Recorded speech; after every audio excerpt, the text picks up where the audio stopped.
Hello there, and welcome back to another video, Twilight Wars browser app series. In today's video, I'm going to be going over update 1.16.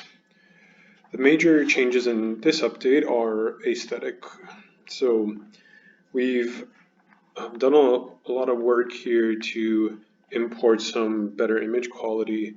And this right now is related to just the deck images, public objectives, the base unit cards, as well as their aspect ratios, so they're more in line with what you would see in a physical setting. We've also rearranged some of the decks, so we'll see that when we jump into the demo.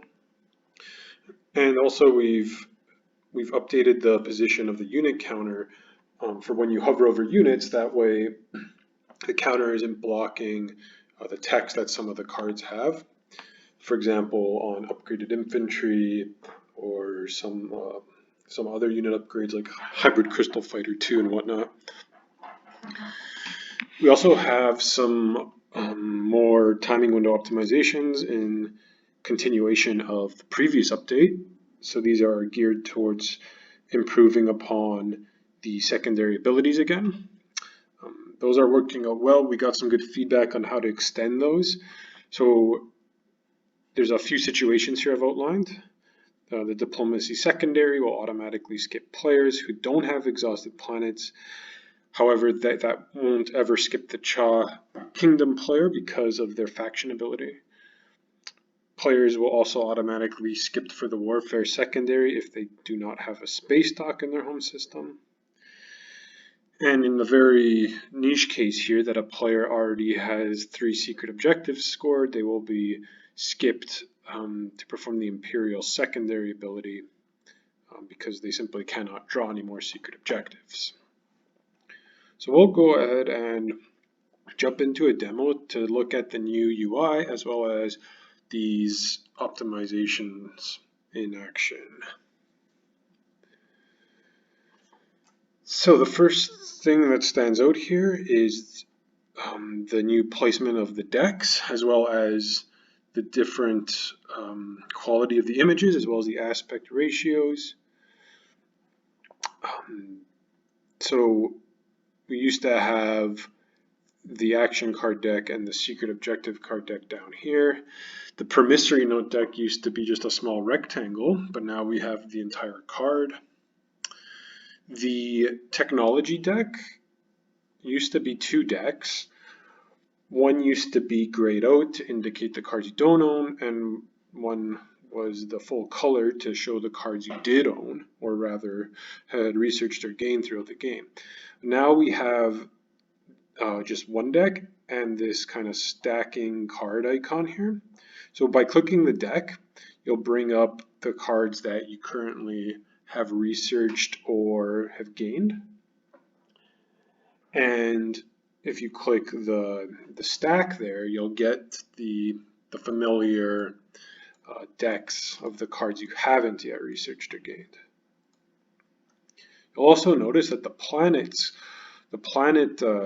rectangle has been replaced with a planet card, and typically you'll see this as being a card from your home system, like the first card in your home system, and that'll bring up your planet card deck the same way it always has, and the promissory note deck now. So yeah, just taking a look here at the quality of the images and their aspect ratios, looks a lot nicer now. These also fall in line with the aspect ratios of the enlarged views here. And now we'll also see what I was talking about with the unit counters. So for example, if I hover over a unit with a planet now, you'll see that whereas this token used to be somewhere smack in the middle here, that would cover up some text. Now the token is fixed in position there at the top right, so you can read the card in its entirety.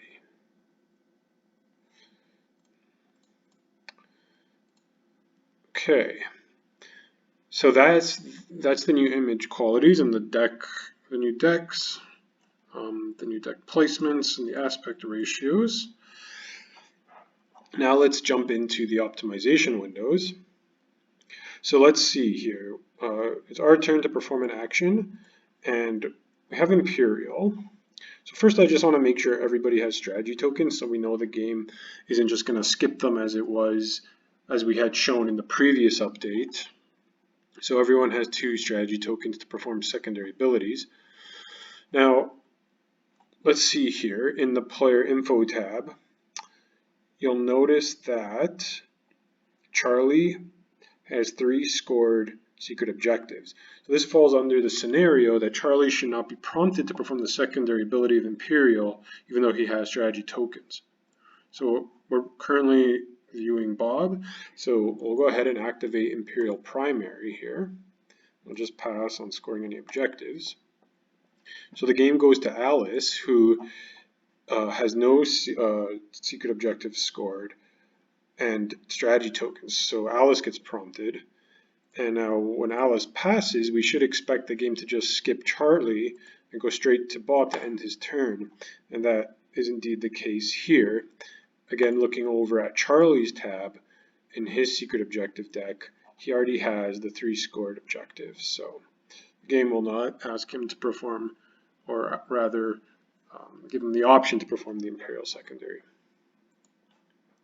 So Bob can go ahead and end his turn there. Now let's go and check the Diplomacy strategy card. So with Diplomacy, the game will only ask you to perform the secondary ability if you have strategy tokens and if you have planet cards that could potentially be readied, right? Now, the exception to the rule here is Alice,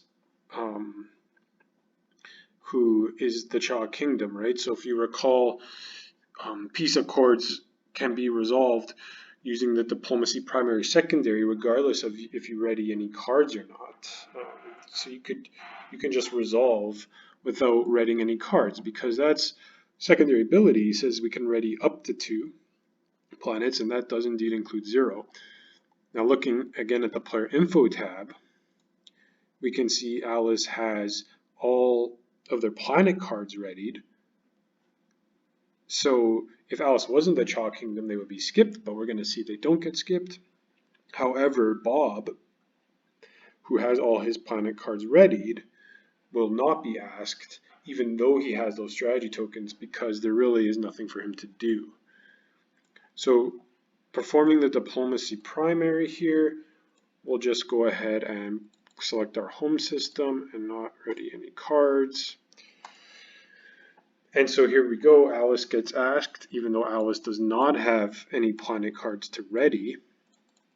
So Alice can go and resolve, because by doing that, we get to resolve peace accords. And say we want to, take a biz here. Oh, we already control a biz, of course. Let's do Freya then instead. Sometimes I don't even read my own prompts that I made. And so there we go, peace accords was used, and now the game has skipped Bob, because going over to Bob's tab, Bob has no planet cards to ready, even though he has the strategy tokens that we talked about before. So Charlie can end his turn. And now finally, with the Warfare strategy card, players who have strategy tokens but don't have a space dock in their home system will not be asked to perform this ability. And this is a common occurrence if you're playing as the Clan of Sar or have the Clan of Sar in one of your games. It's not as rare as you might think. And so that'll save some timing windows there. So indeed we have a Clan of Sar player here and no space docks, as can often be the case for them in their home system. And looking at their strategy card deck, sorry, not their strategy card deck, their strategy pool, they do have 2 tokens, but they should be skipped. So first we'll activate warfare, we will take that token from the George system that was placed from diplomacy. We'll redistribute our tokens. And now we'll go over to Charlie, because Charlie does have that space lock on Jord as well. Charlie has those strategy tokens, but for interest of time, we'll just pass here. And now we can see that Bob has been completely skipped, having met the criteria that we talked about previously. The game is now asking Alice to end their turn. So those are the 3 extended optimized timing windows. These are on top of the current implementation of how, unless certain special circumstances arise, players will automatically be skipped for strategy cards that require a strategy token, right? If you don't have, if you don't have one. Okay, so let's get out of this game. So there will be a few more. There will be a few more assets. I guess I'll call them asset quality updates in the updates to come. But we're adding to them. This is a pretty big addition, but the rest will come piecemeal over time. So yeah, this update was a little less focused on game. Well, it wasn't focused on game components at all. It was focused a little more on making the app a little more pleasing to the eye and improving a few more of those timing windows.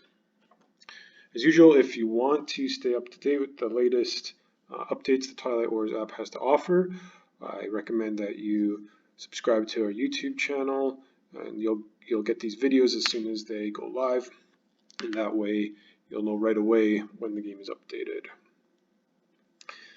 Otherwise, that's it for update 1.16. Hope you enjoy the rest of your day, and we'll see you in the next one.